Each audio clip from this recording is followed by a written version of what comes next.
After Moses' sudden emergence, Pharaoh was absorbed in his new problem. A series of serious meetings began in his palace. Here, he summoned those responsible for the army, the police, and what we call today his director of intelligence. He also summoned the ministers, princes, and priests. He called whoever had a powerful effect on the direction of events. Pharaoh asked his director of intelligence, "What do people say?" He said, "My men have spread among them that Moses won the contest because of a plot, and that a major magician has joined with him in this plan. The plot has been disclosed, and we believe an unknown authority financed it." Pharaoh asked his director of police, "What about the magicians' corpses?" He said, "My men hung them in public squares and markets to terrify the people. We will spread a rumor that Pharaoh will kill whoever had anything to do with the plot." Then Pharaoh asked the commander of the army, "What does the army say?" He said, "The army hopes that commands will be issued to move in whatever direction Pharaoh desires." Pharaoh said, "The roll of the army has not come yet. Its roll will come." Pharaoh fell silent.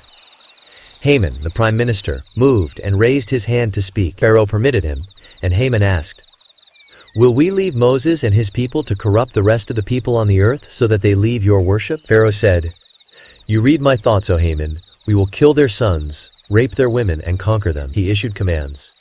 And Pharaoh's men rushed to slay the sons, rape the women, and imprison whomever objected to these acts. Moses stood watching what was happening. He could not interfere, nor did he have the power to forbid these acts. All he could do was to advise his people to be patient. He ordered them to ask Allah the Almighty for a calamity on the Egyptians. He pointed out to them the model of the Egyptian magicians, who endured for Allah's sake without complaint. He helped them to understand that Pharaoh's soldiers behaved on earth as if they were its private owners. Pharaoh's terrorism infused the children of Israel with a spirit of defeat. They complained to Moses, "We, children of Israel, had suffered troubles before you came to us, and since you have come to us," he said, "it may be that your Lord will destroy your enemy and make you successors on the earth, so that he may see how you act." Surah 7 to 129. Moses began to face a difficult situation. He had to confront Pharaoh's anger and his plots, while at the same time he had to deal with the mutiny of his people. In the midst of all this, Karun, moved. Korah was one of Moses' people. He was very rich and lived in a magnificent mansion. He wore only the most expensive clothes. Numerous slaves waited on him, and he indulged in every known luxury. His enormous wealth made him arrogant. Korah treated the poor with contempt, and told them that their poverty was due to their lack of intelligence. He believed that what he owned was due to his own cleverness and business ability. Moses reminded Korah to pay alms, zakat, on his wealth, a portion of which was rightfully due to the poor. Alms are compulsory upon all the believers. Korah was annoyed by this advice, and told Moses that his being wealthy was proof that he was favored by Allah, who approved of his lifestyle and increased his wealth daily. Moses argued with him and warned him of the result of his wicked thoughts. When Korah did calculate the alms due on his wealth, he was shocked at the large amount he had to part with. He not only refused to give alms, but spread a rumor that Moses had invented the law of zakat for his own gain. He even bribed people to oppose Moses and to spread wicked rumors about him. Allah warned Moses of Korah's plot. Moses appealed to Allah to punish him for his stinginess and for defying his laws.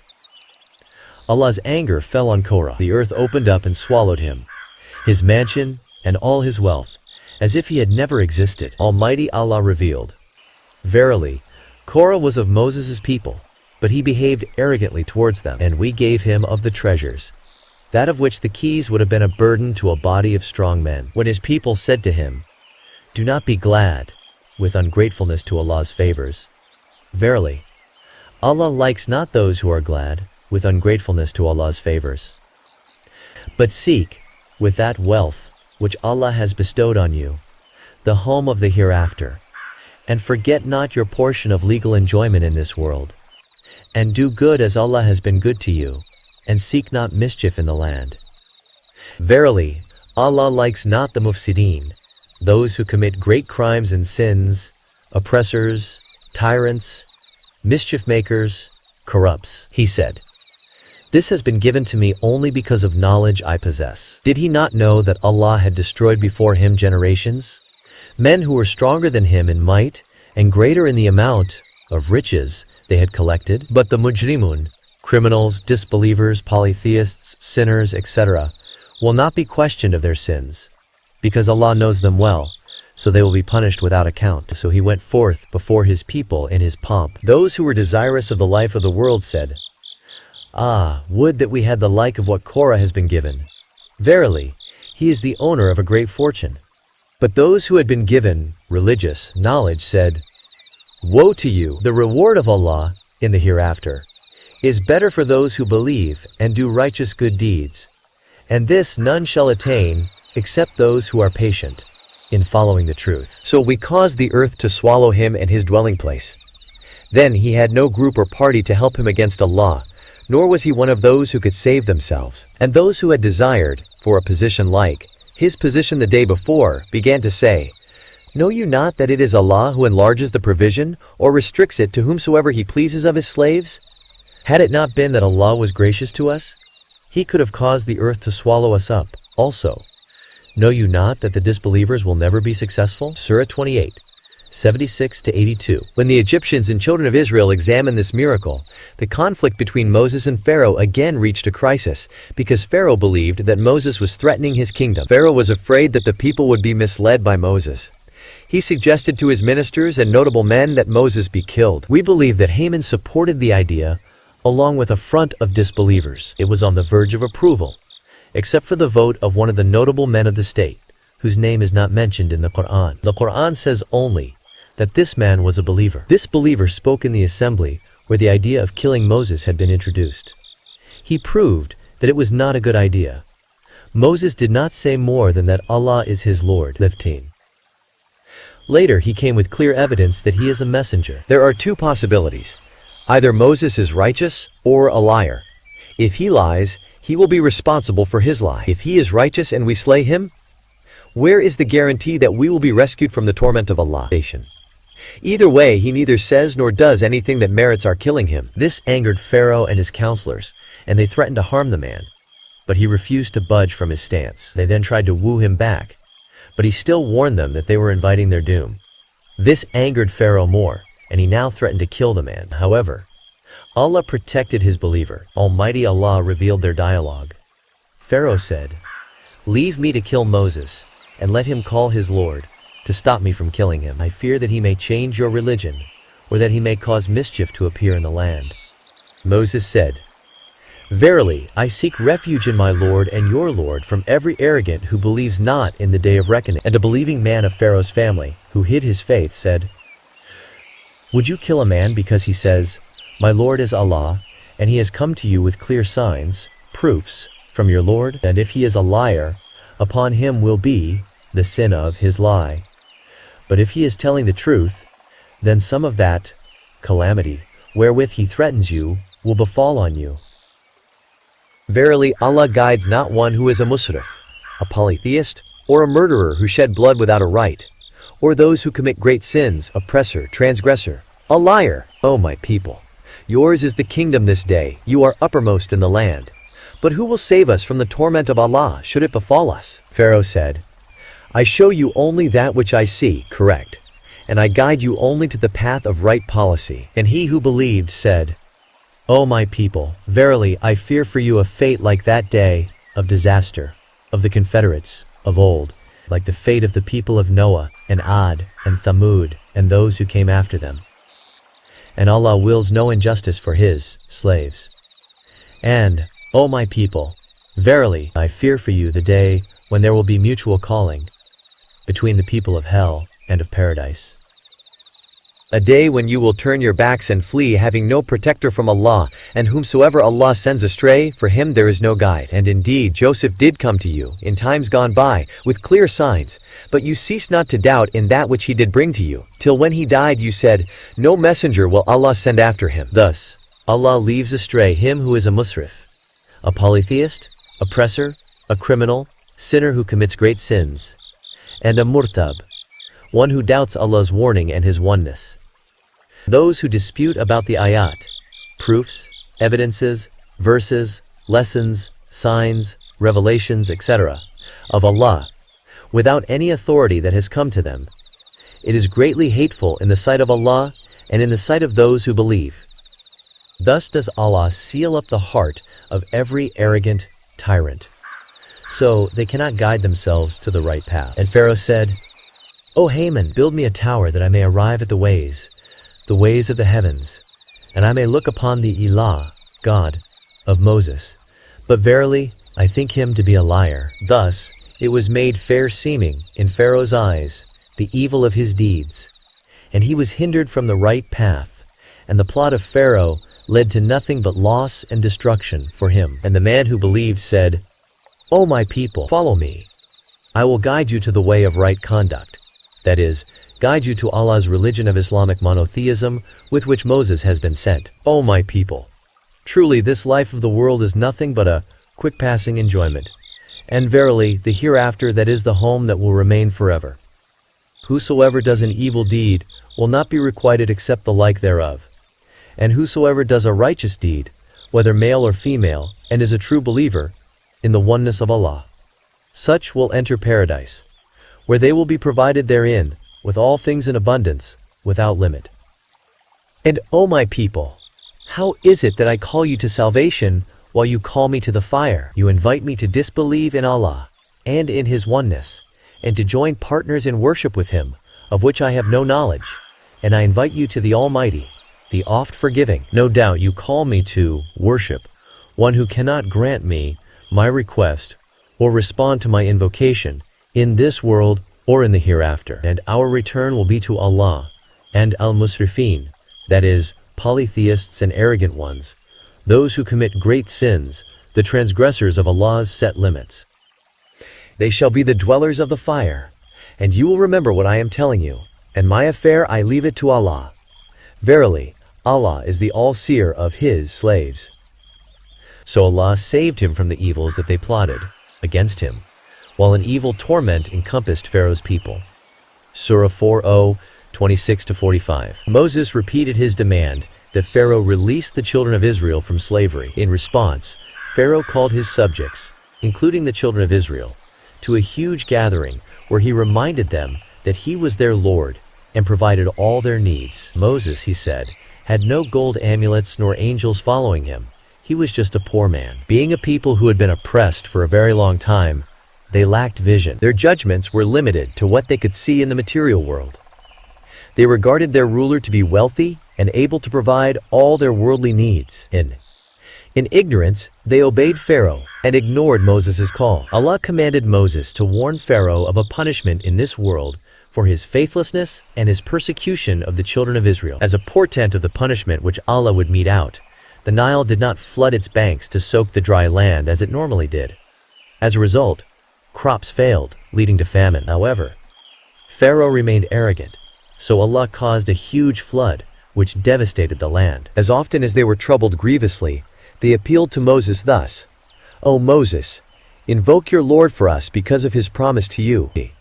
If you will remove the punishment from us, we indeed shall believe in you, and we shall let the children of Israel go with you. Surah 7-134. Moses prayed to his Lord, and he relieved the suffering caused by the flood. The surging water ceased and withdrew from the land, and it became cultivatable. But when Moses bade them to fulfill their promise to release the children of Israel, they did not respond. Then Allah sent swarms of locusts, which ate whatever crops they had grown. The people hurried to Moses, asking him to invoke Allah to remove this affliction, and promising they would send the children of Israel with him this time. The locusts departed, but they did not fulfill their promise. Then another sign came, the sign of lice, which spread amongst the Egyptians, carrying diseases. Their refuge to Moses and their promise to him were repeated. His prayer to Allah was repeated, and so too their breach of promise. As usual, a sign of frogs was revealed. The land suddenly filled with frogs. They jumped on the food of the Egyptians, shared their houses, and distressed them greatly. The Egyptians went to Moses again, promising him to release the children of Israel. He prayed to his Lord, and Allah relieved them of the problem of the frogs, but they again broke their promise. Then the last sign was revealed, the sign of blood. The Nile water was changed into blood. When Moses and his people drank the water, it was, for them, ordinary water. However, if any Egyptian filled his cup with the water, he discovered his cup full of blood. They hurried to Moses as usual, But as soon as everything returned to normal, they turned their backs on Allah. Almighty Allah said, "And indeed we punished the people of Pharaoh with years of drought and shortness of fruits, crops, etc., that they might remember, take heed. But whenever good came to them, they said, 'Ours is this.' And if evil afflicted them, they ascribed it to evil omens connected with Moses and those with him. Be informed. Verily, their evil omens are with Allah, but most of them know not." They said to Moses, "Whatever ayat, proofs, evidences, verses, lessons, signs, revelations, etc., you may bring to us, to work there with your sorcery on us, we shall never believe in you." So we sent on them the flood, the locusts, the lice, the frogs, and the blood, as a succession of manifest signs. Yet they remained arrogant, and they were of those people who were mujrimin, criminals, polytheists, sinners, etc. Surah 7:13. O 133. Almighty Allah also said, "But when we removed the punishment from them to a fixed term, which they had to reach, behold, they broke their word." Surah 7 to 135. Pharaoh became ruder and more arrogant. He proclaimed to his people, "Pharaoh is the only God. Has he not the kingdom of Egypt and rivers flowing under it?" He declared that Moses was a liar, a magician, and a poor man who did not wear even one bracelet of gold. Almighty Allah declared, "And indeed, we did send Moses with our ayat, proofs, evidences, verses, lessons, signs, revelations, etc., to Pharaoh and his chiefs, inviting them to Allah's religion of Islam. He said, 'Verily, I am a messenger of the Lord of the Alameen, mankind, jinn, and all that exists.' But when he came to them with our ayat, proofs, evidences, verses, lessons, signs, revelations, etc., behold, they laughed at them. And not an ayah, sign, etc. we showed them, but it was greater than its fellow, and we seized them with torment, in order that they might turn from their polytheism to Allah's religion, Islamic monotheism. And they said to Moses, "O you sorcerer, invoke your Lord for us according to what he has covenanted with you. Verily, we shall guide ourselves aright." But when we removed the torment from them, behold, they broke their covenant, that they will believe if we remove the torment for them. And Pharaoh proclaimed among his people, saying, "O my people, is not mine the dominion of Egypt, and these rivers flowing underneath me? See you not then? Am I not better than this one, Moses, who is Mahin, has no honor nor any respect, and is weak and despicable, and can scarcely express himself clearly? Why then are not golden bracelets bestowed on him, or angels sent along with him?" Thus he, Pharaoh, befooled and misled his people, and they obeyed him. Verily, they were fasiqeen, rebellious, disobedient to Allah. So when they angered us, we punished them and drowned them all, and we made them a precedent as a lesson for those coming after them, and an example to later generations.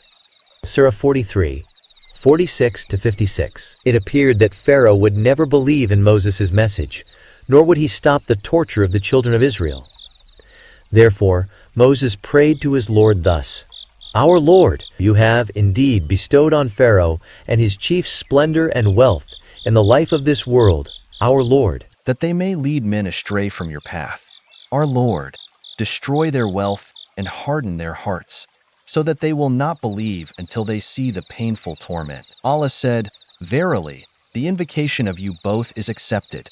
So, you both keep to the straight way, that is, keep on doing good deeds and preaching Allah's message with patience, and follow not the path of those who know not the truth, that is, to believe in the oneness of Allah, and also to believe in the reward of Allah, paradise, etc." Surah 10, 88 to 89. Allah inspired Moses to conduct his people out of Egypt, but only a few of his people believed in his message. Allah revealed, "But none believed in Moses except the offspring of his people, because of the fear of Pharaoh and his chiefs, lest they should persecute them.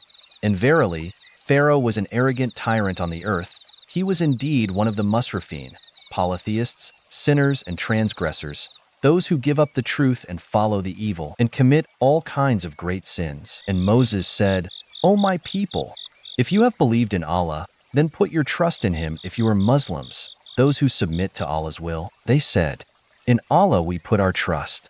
Our Lord, make us not a trial for the folk who are zalimeen, polytheists and wrongdoing, that is, do not make them overpower us, and save us by your mercy from the disbelieving folk."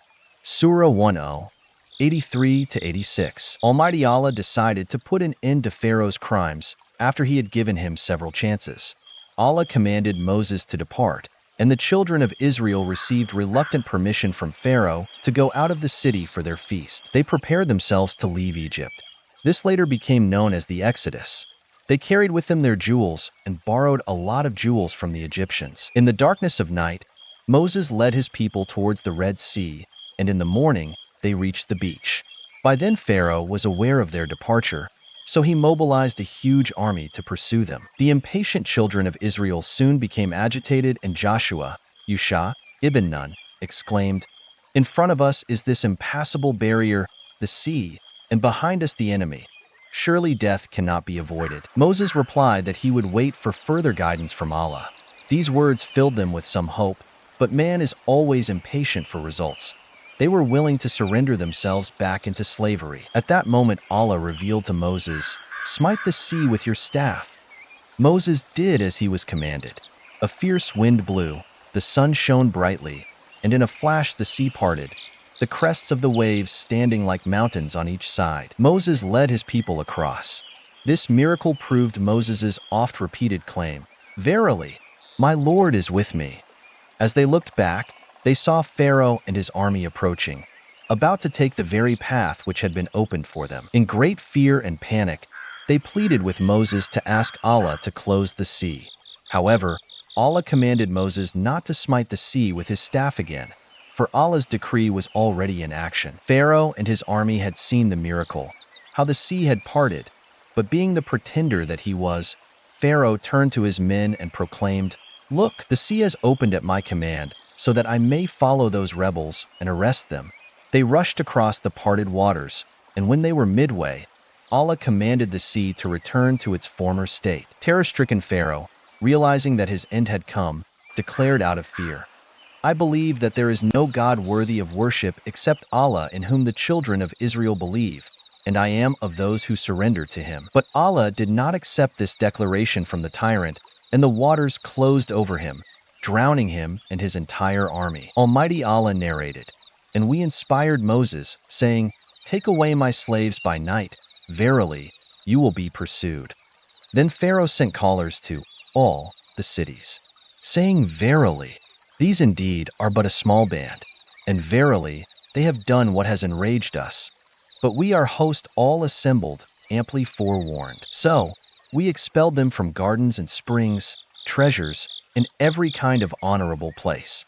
Thus, we turned them, Pharaoh's people, out, and we caused the children of Israel to inherit them. So, they pursued them at sunrise. And when the two hosts saw each other, the people of Moses said, 'We are sure to be overtaken.' Moses said, 'Nay, verily, with me is my Lord, he will guide me.' Then we inspired Moses, saying, 'Strike the sea with your stick.' And it parted, and each separate part of that sea water became like the huge, firm mass of a mountain. Then we brought near the others, Pharaoh's party, to that place. And we saved Moses and all those with him. Then we drowned the others. Verily, and this is indeed a sign, or a proof, yet most of them are not believers. And verily, your Lord, he is truly the Almighty, the most merciful." Surah 26, 52.68. In another surah, Almighty Allah narrated, "And we took the children of Israel across the sea, and Pharaoh with his hosts followed them in oppression and enmity, till when drowning overtook him, he said, 'I believe that La ilaha illa huwa, none has the right to be worshipped but he, in whom the children of Israel believe, and I am one of the Muslims, those who submit to Allah's will. Now you believe, while you refused to believe before, and you were one of the mufsideen, evildoers, corrupts, etc. So this day we shall deliver your dead body out from the sea, that you may be a sign to those who come after you. And verily, many among mankind are heedless or our ayat, proofs, evidences, verses, lessons, signs, revelations, etc. Surah 10, 90, 92. The curtain fell on Pharaoh's tyranny, and the waves threw his corpse up onto the western seashore. The Egyptians saw him and knew that their gods whom they worshipped and obeyed were mere slaves who could not keep death away from their own necks.